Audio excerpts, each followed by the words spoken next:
Welcome to How to Create a Multi-Page Wizard. Hey, I'm Eric, and in this video I'm going to show you how I created the multi-page wizard that's part of the OneField report. If you haven't seen the video on the OneField report, there's a link down below, and it might be worth seeing that just to know what I'm actually talking about. But just to so that will all start on a different on the same level. Here is my Business Central, and if I start the OneField report, you can see that I have a wizard page coming up, and I can click start, and then stuff happens as I type. So now we have kind of a cart thing going on. I click continue, I get some filters, I can click back to this one, I can go beyond the filters, I can see the data how it looks right now. I can continue, I can write some code in here, verify that. So that's another kind of page. I can hit continue, I get a new list-ish kind of page, and continue again and get something different again. So this wizard has a lot of different types of pages throughout, and the normal way you create a wizard in Business Central, let me see if I got this. I got that. Let me make it a little bigger. So here is this is actually my object designer, but it has a setup wizard, and the setup wizard works the way that you have a navigate page, and then I got a bunch of groups here. In this case, three. Three is a bunch, and you can see that visible is equal, step equals 0, step equal 1, step equal 2 or larger than 2, and then we have a cancel that does cancel, and a next one that does some stuff. So step plus 1, and then does some stuff depending on what's the stop. So this is kind of wizard where you click next and then stuff happens, and then the next page prepares something and you click next and stuff happens, which is great. And this works very well when we have a wizard where the wizard is more like information than it's actually the thing. So you can see in this case we do stuff on setup, we do stuff on download, and so that's great. But the problem comes when we want to do a wizard like the one I just showed you, where there's lots of stuff happening. Is that really hard to do in this structure, because you're only in the same page, and the same page in this case of the setup wizard, there's no table source table on the page, but in the case of on this one, this is one table, this is another table, so we have multiple tables, and then you might be able to do sub pages, but that's also a troublesome in itself. So what I did here was that I went with something else. Let me show you what I went with. So this is the one-page report, the OneField report. I don't keep on saying one page. And you can see here that I have multiple pages. So step 1, step 0, step 1, 2, 3, 4, 5, 6. So these are all the pages that are in my wizard. So every time we switch here, we're actually closing the page that we're on and we're opening a new one. But the way that Microsoft is doing the UI, you cannot see, there's no flicker. So I click continue, and the content is just switching. So we don't really see that one page is closing and another page is opening. It looks like we're just in a wizard that changes context, but in reality, these are separate pages that I open and close on demand, meaning that for each page, so we can see here that if I start with step 1, I can see that my source table is my process table, which is a table that holds the parameters. If I go to step 2, then I'm looking at a filter. So source table is now filters. If I go to step 3, where I'm verifying data, let me move up so we can see, then the source table is actually integer. I move to step 4, and I think we are back to the parameter table as a source table. In step 5, I'm back to integer, and step 6, I'm back to the parameters table.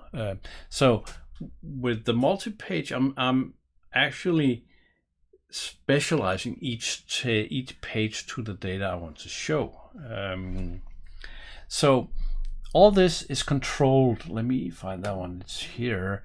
All this is controlled not in the execute. It's controlled in this function.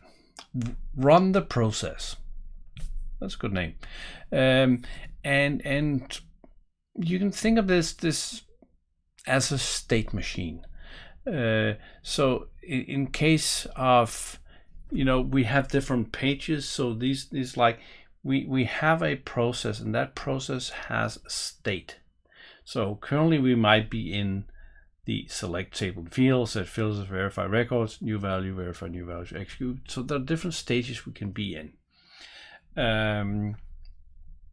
So the main function of the main function of this procedure is a loop. So we have a loop here that basically says, if I go down to the end of this, until done. And we can see that done is false. So we're not done to begin with. And then we look at the state, and we can see that the state is actually a parameter that this one is called with, and you can see that the state is an option that has start, select tables, select records, verify records, define new value, verify new values, and execute. So those are the different pages of the wizard and the different states of the state machine. So depending on what state we're in, then there's the case state inside the repeat loop. So okay, what do we need to do? So in case we're in the start state, well, now we need to set up, so we have a table that kind of holds all the parameters, and this, each time we run, we create a new record in this table. So that's what we do here at the start. So the start state is actually not showing any UI. So you can see that if you counted, there were more states than there were actually UI. So the first state is a non-UI state, and that's the only thing that's happening in the start. That's where we go to, and then we say that okay, now state is select tables. It's like, I don't know why it's plural. Select table. So and done is still false. So this one will go through the repeat loop and go back up. So now state has changed to select tables. So now we go into select tables, we do a commit, and then we do a clear of step 1, and step 1 is a page. And the reason we do clear here is that you can, if you have a page object, you create a page object, do whatever you want, and then you do a run modal or run on it. And if you want to do run again, you'll get an error saying that this object has been used and you cannot run it again. You cannot run a page twice. But I'm clearly doing that, going back and forth. And the way to solve that is that you clear the page variable before you start using it. So we start fresh off. And in this case, my page has a function called setParameter that takes the parameter, the GUID, which is the primary key for the parameter records. So in here, if I navigate into this function, there's a setParameter that sets a global variable within the page, so the page knows what filters to set and so on. Then I run the page, and in this case, let's actually have that here. So we're on select tables, and we can see that this one has a cancel and a continue. And after this, I have a function on the page. It's called continue. If we look at that, that simply exits a global again called continue pressed. And if we look at the continue action on that page, it says continue pressed true, and we close the page. So at this point, we run the at this point, execution goes back to this code unit. So we run the page, and the page does whatever thing, and the state machine is just sitting there in the call stack and waiting. So the page is closed, and we can look, see if continue were pressed, then we change the state.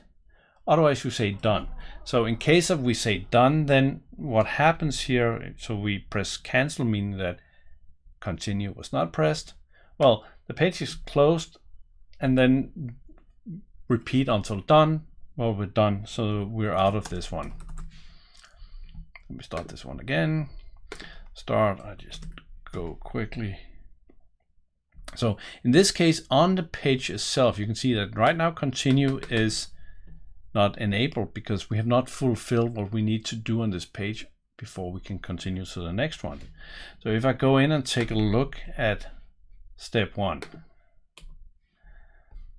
we can see that, let me go down and find that continue, saying enabled equal can continue. So somewhere we have when we open the page, we said can continue is equal if the table number is different from 0 and if the field number is different from 0. And that is also updated on validate of the different things. So here is the validate on the field number, and further up here's the validate on the table number. So as soon as I fulfill that, then we can actually press continue. I click continue, and we go to the next one. So if we go back here to the state machine, we can see if step 1 continue, then we change the state to select records. Otherwise, the only two options that are left is that either the user, if I go back here, either the user click cancel or the user close the window. And in both cases, we don't care. We stop because this is the first page. Actually, it's the second page, but we never go back to the first one.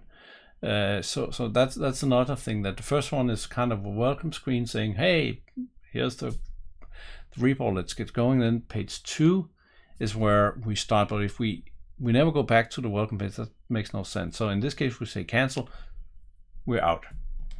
Anyway, we press continue, and now we get to a list form where we can define some filters. So now we're in the select records. Sorry, let's see what it actually, I think it's called select the records. Yeah, that's where we select by setting filters. Yeah, and you can see the pattern repeats here. We commit, we clear the step 2, we set the parameters, and we call the report. So now it's slightly different here because we have the if continue, then go to the next state. But this page has a back function. So now we can go back. The first one has a cancel, so we cannot go back from that one. But this one we can go back from. So with this approach, I can control how each page will actually behave. So in this case, we have a back function that has a back pressed global on the page, just like we have with continue. And if that's the case, we set the state to select table, so we go back and we stay in the loop in the state machine. And you can see that this pattern continues for verify records, define new value, verify new value. It's the exact same pattern for all these. And then we come to execute. So in this case, you can see that if step 6.continue, then we go into the meat of it. So now we actually execute the report and do whatever field changes we need to change. We give a message that we are complete, and we're setting done to true. Otherwise, if they click back, we go back.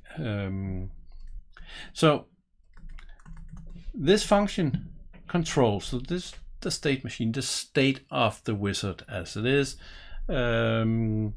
just keeps looping until we're either done or that you hit. Right now I have made it so that if you when you hit the X anywhere, the report, the wizard just closes, because see, let's take a random one.